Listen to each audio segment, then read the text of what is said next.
Hi, everybody. Welcome to the podcast, Speak to Impact with Kaye Walker. Today, I have a special guest named Tamara Gaines, which I'm excited about because my maiden name is Gaines.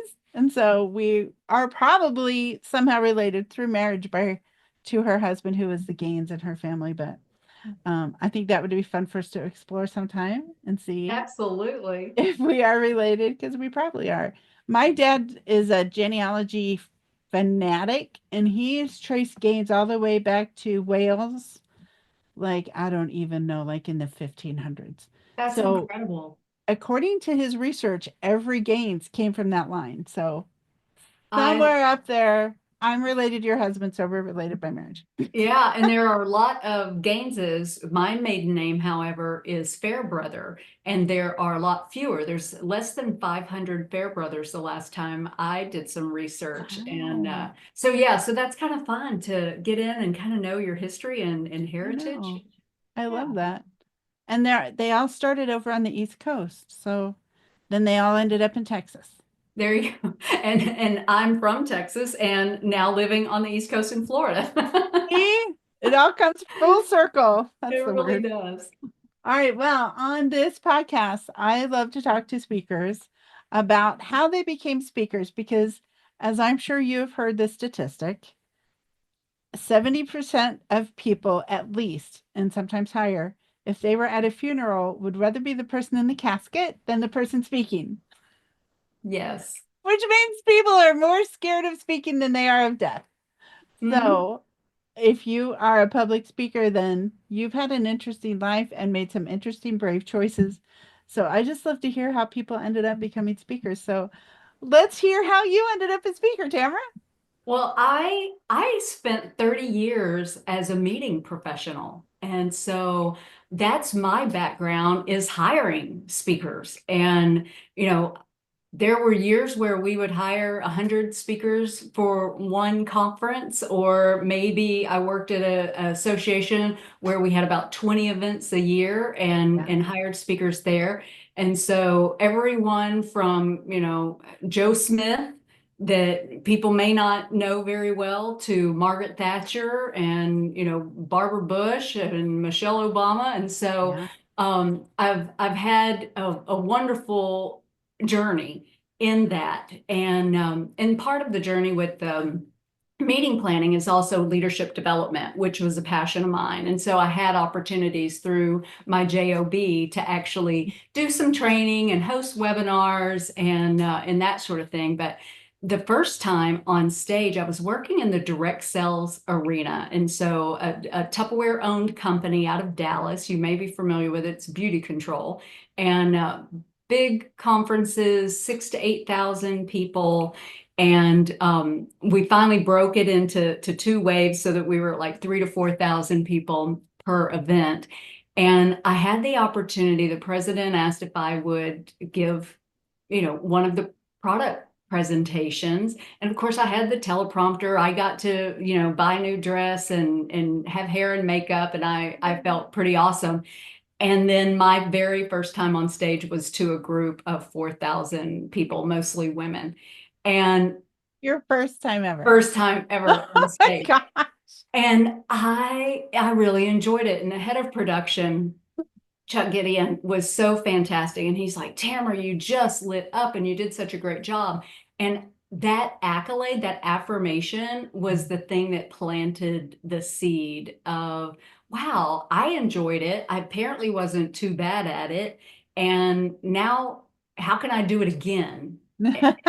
And what would my message be? And so Yeah. I kind of left that event and sat on it for a couple of years trying to think what my message would be. And then without trying, I found my message through being a big sister, through Big Brothers Big Sisters. And I was paired with a young lady who was 12 at the time, very low self-confidence. And I had very low self-confidence as a child and somehow had kind of come through that. And so I just started doing a lot of research on, you know, for someone like me who was not a parent that needed to try to develop these skills on how to build confidence in this young person.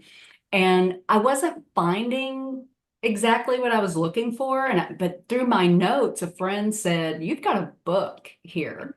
And so I wrote a book in 2015 called The Pillars of Confidence, and then had a message to be able to go out and speak on. And so that's how it started, but it was very dabbling, right? Because I had a full-time job. And so, speak every now and then, small groups, small associations, a couple times a year, not a big deal. But then last year went full time and have just gone gangbusters. So it's been a lot of fun.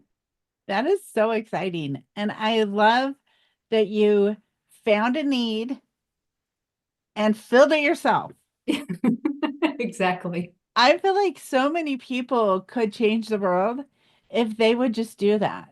What Yeah. is it I need? What do I need to learn? What do I need to figure out? I'm going to figure it out and then I'm going to teach it to other people. Like, I feel like that's the basis of being a world changer, an influencer, somebody that goes out and makes a difference in the world. So good Yeah. job. Yeah, it was a lot of fun. It's been a journey. Obviously, here we are 10 years later from the book and from this time period, and I'm really just now starting to hone my craft, right? So Yeah. I know what I looked for in speakers as a meeting professional. So I think that gave me a leg up of, I was quickly working on my one pager. I was quickly working on what makes me easy to work with, and had the website, had all the things, got plugged in to, national associations and other groups so that I could learn and be a sponge. And I think, what you know, get out of that is what you put into it. And so I was definitely pouring myself into it as much as possible in that first year. What do you think was the key to your success in becoming a speaker? Oh gosh, I think just really the passion to help. I think, all the years that I was focused on the professional development of others, it really is about, what do they need to grow? And, my niche is that professional development, through whether it be executive coaching or through speaking, talking to organizations about how they're building their leadership pipeline for better succession planning, and the value and the why of here we are in a day where 10,000 baby boomers are retiring each day. And that's going to be happening over the next 6 years. And so, how is our workforce changing? And are we investing in our people? Are we investing in our future leaders? And what does that look like? And so, I think that's been, the key there is constantly focusing on what's the benefit to others, whether it's the individual or the organization, and then ultimately, hopefully their community. So thinking of the other people, thinking of the value you can bring to people instead of thinking, oh, how can I get on stage, right? Absolutely. And if you know John Maxwell, I mean, he talks a lot about, what's the value you can bring. And, it sounds a little kitschy every now and then, but I will often start a conversation with how can I bring value to you today? And of course, I always think about John when I say that. But I think it's a good reminder of what is it that we can do for others instead of always being what do I need? What is the most interesting answer you've got from that question? Asking somebody, how can I bring value to you today? Oh, from that. Oh gosh. It's usually I almost always get a giggle. I bet you do. I I almost would always get giggle. some kind of, like, oh, wasn't expecting that, or get a giggle. I don't know that I know of anything that was really the most interesting. I think it was just the opening to whatever it is they needed, whether it was time or advice or me to send them a document, whatever that is. I love that. I think I might adopt that. Yeah, I think you should. Plus, I think it's a really good conversation starter and like instantly builds connection. Absolutely. I can see the value in that question of what Yeah. value can I bring to you today? And the other way that I use value is I find myself, I write like I speak, which is not always, grammatically correct. But, if I'm writing an email and, I'd love to get together with you. Would I really love it? I don't know. And should I be using the word love in an email communication to you? Probably not. Not yet, when it's too early. But if I can reword that of, I would value some time on your calendar. Well, Right. now that's a little more impactful. Yeah. That's a Yeah. really good way to look at it. Yeah. I'm using that too. Yeah. Thanks, John Maxwell. Right. He's awesome. Yeah, He words is. really matter. They do. I'm really curious about your background as an event planner and then knowing like what people are looking for when they're looking for speakers. So I would love I would love I would value very much any advice you have to, the listeners who are trying to get booked as speakers. Like, what are the biggest things they can do? Like the most impactful changes they can make, or the most impactful reach outs, or shifts they need to do? I don't know. From Yeah. your point of view as a meeting planner. I think from the meeting planner's point of view, your marketing is important from the standpoint of have a professional presence, meaning what does your website look like? Mhm. Because that's the first place that we will go. The first or second place is your LinkedIn. What does that look Mhm. like? And how much information is there? Am I going to gain any insights into your thought process or maybe some of your teachings or offerings, through both of those vehicles? And so that's really important. If we get on the phone, then know that I'm going to give you about 15 minutes. And that's about it. And so you're better off asking for only 15 minutes on the front end. And if you can do it via email versus a cold call, Oh, that's my personal preference. Now, yeah. it's not to say that I don't make telephone calls. Generally, I get voicemail, right? And so, Right. I leave an upbeat message and then follow that up with an email if I possibly can. But to be able to get to someone on their time is always good and important. And understanding that a lot of the meeting planners are booking speakers all year long for different events, or if they only have one or two events, they're booking a lot of speakers. So there's a limited amount of time. When I was in the corporate world, one event, we might have 30 speakers, four main stage speakers, and the rest were breakout sessions. Well, in Mhm. order to get those 30 speakers, we're watching a lot of videos. We're making a lot of connections. We're also working with bureaus to help streamline that Yeah. process a little bit. But for those, creating videos, knowing that you have 10 to 30 seconds at the very beginning to capture my attention as a planner. And so, and then after that 30 seconds, okay, I'm intrigued enough because the idea in that first 30 seconds is, are they polished? Are they entertaining? What's the energy level? Is that a good fit for my audience? Then I might go into another minute and a half to see if the content is a good fit. What am I learning from that? And then I might, if I'm really intrigued, then I'll go and I'll watch the rest of your video, which might be 4 minutes or 5 minutes or what have you.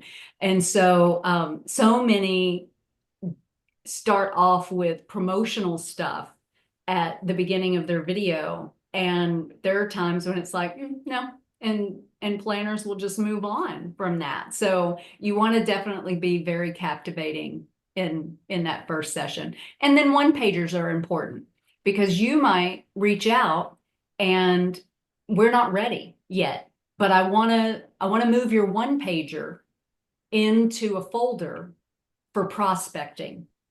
Oh, yeah. Or I might even print your one pager and put it on my office wall, where I have everything that I'm collecting for that event so that when I sit down with my team to look for speakers, I have information. And did I speak to them? Do I know what their rate is? And then how does that fit into the agenda that we need to provide?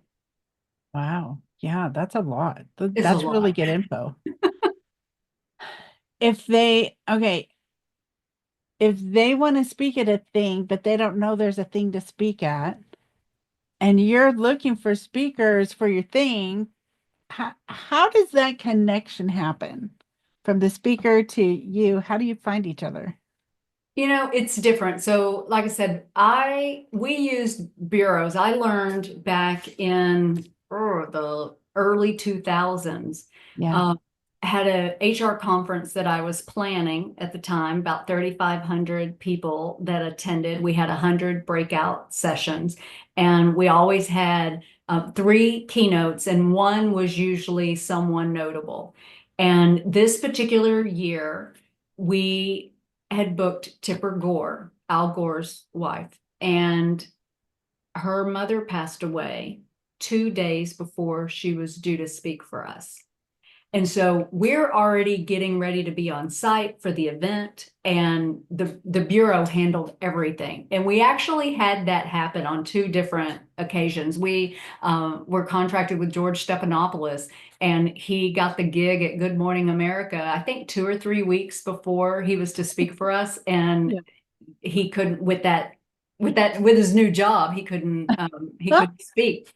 And so again, the Bureau handled all of that. So from the speakers, or excuse me, from the planner's point of view, having a relationship with a couple of bureaus is really important. And I say a couple. I usually only worked with two, on occasion three bureaus at any given time, because you develop a relationship, there's a cadence, and they know you and they will pitch you to the client. So I think knowing that you can, try to connect with some bureaus would be important. But again, you've got to have all your collateral and have everything ready, because they're working with professionals.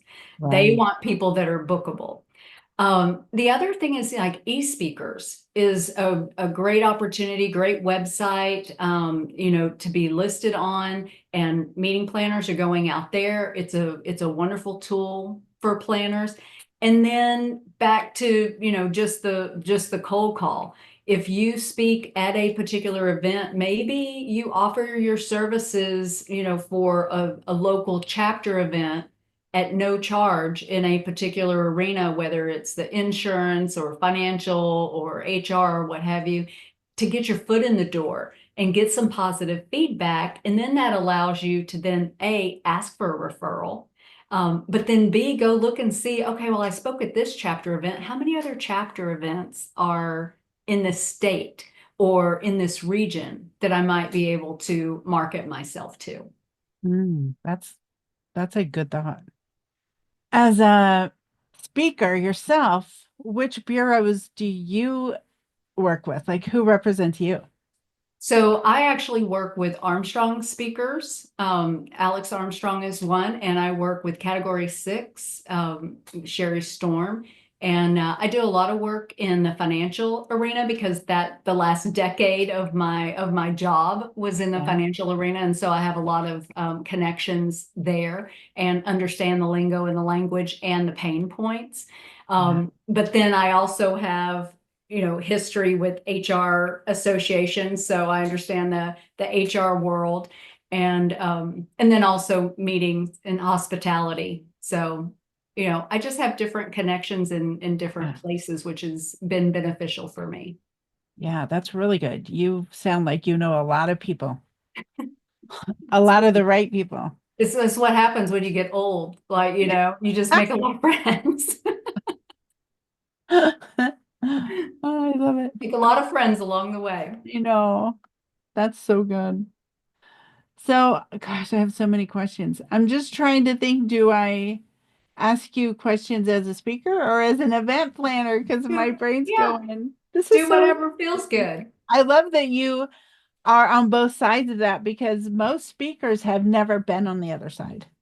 Yeah. And the whole getting booked to speak is just a mysterious process that they have no idea how to make work. And if it does, it was a fluke. You know what I mean? Yeah, I do think it's becoming a little bit less of a mystery. Even the speakers that I know, that have been doing this for a long time that maybe didn't have that history in the past, they have formed those relationships with the planners over the years. And they've been able to do that because they provide value and because they provide great content, and, and then they get that feedback. And so, yes, you're to your point, it is still a mystery to some, but hopefully through vehicles like this with podcasts, and I've presented on a few other speaker related podcasts from that planner point of view. Hopefully we're starting to get the word out a little bit.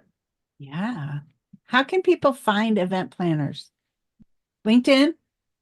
LinkedIn is definitely a way. I mean, almost every company has a training department. And I think it depends on honing your audience, not trying to boil the ocean of everybody's a prospect. Maybe start with, what's your area of expertise? Or, again, in my area, I go hospitality, HR, and financial. Those are the buckets that I play in. Now, it doesn't mean that I'm not going to speak for, a home builders association. Yeah. I can do that too. Sure. Right. But that's not who I'm targeting. Those are the people that come find me, Right. But when I'm looking at who I'm prospecting, it's generally within those three areas. And if I'm looking at associations, everything's listed, and you just do some Google searches, but it does take hours of research. And some people certainly have team members that can help with that, Right. and I do not. I'm a solopreneur, so it's me. And then I just make sure that I'm time blocking, calendar blocking appropriately, so that I'm allowing enough time each week for development, content development, my own development, and then also allowing enough for prospecting. Yeah, that's really important. A lot of people don't set aside enough time to go either prepare themselves or to go make the connections. Yeah. And it's equally important. You've got to hone your skill, but if you're not out there making connections, nobody's gonna ever hear about you. Yeah. Well, and connections isn't always about selling myself. It's not always about selling a service. Oftentimes it's I see something and I think, oh, this might be a really great article that this person would appreciate. And it's a touch point. Yeah. And so sometimes I think just that outreach with no expectation on the other end Yeah. is it's welcomed, right? And Right. I had a speaker that I hired, gosh, probably 3 or 4 times, and she was the master at the touch point of Oh, just staying in contact about every 6 months and staying top of mind. And absolutely. I went many touch points without needing to book her. But Yeah. then when I did, I was like, oh yeah, I'm so glad you reached out. You'd be perfect for this. That's so smart. I love that. So, do you have any interesting stories of things that have happened to you on stage that you want to share? Like really amazing ones, funny ones, embarrassing ones? I don't. I was at an event recently, and someone was talking about this, or I might have been even listening to a podcast, and people, speakers were talking about these horror stories or how they had bombed, and different things like that. And I've been so blessed to not have that experience. And I'm gonna knock, yeah, Yeah, because knock on wood. it could certainly, the more you do, the more you open yourself up Yeah. to those opportunities. Um, and I don't know that I've had anything really unique or notable. I love being able to, I use Talkadot. Are you familiar with that? Yes. I love Talkadot. And so I use that, and I'm a positive affirmation person. I love to give them, I love to get them. And Same. so to have that affirmation of a job well done, and to get the comments, and then of course to have the leads as well. Um, that's been invaluable, especially as a new speaker, because the reality is, I don't know of any speaker who feels like they 100% have it all together.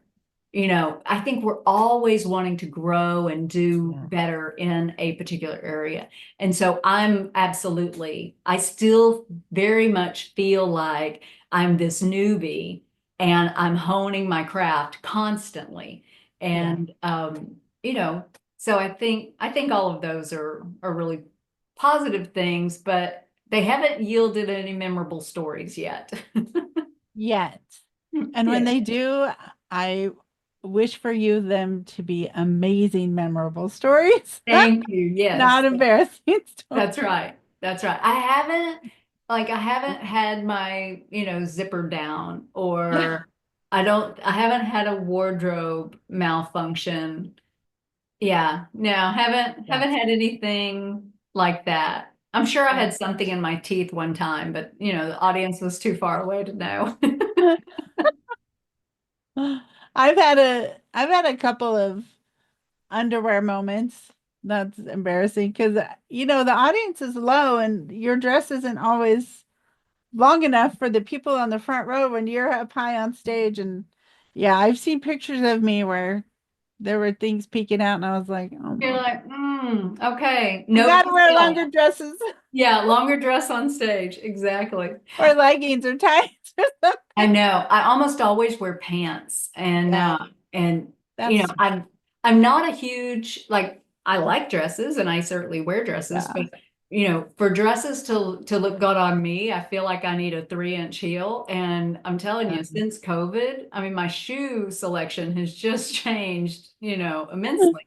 And Yeah. and so with slacks, Yeah. I can lower the heel just a little bit and still look very professional, and I'm comfortable. It's great for the AV team. They love being able just to, put the mic pack right on the back of the Waistband. pants. Yeah.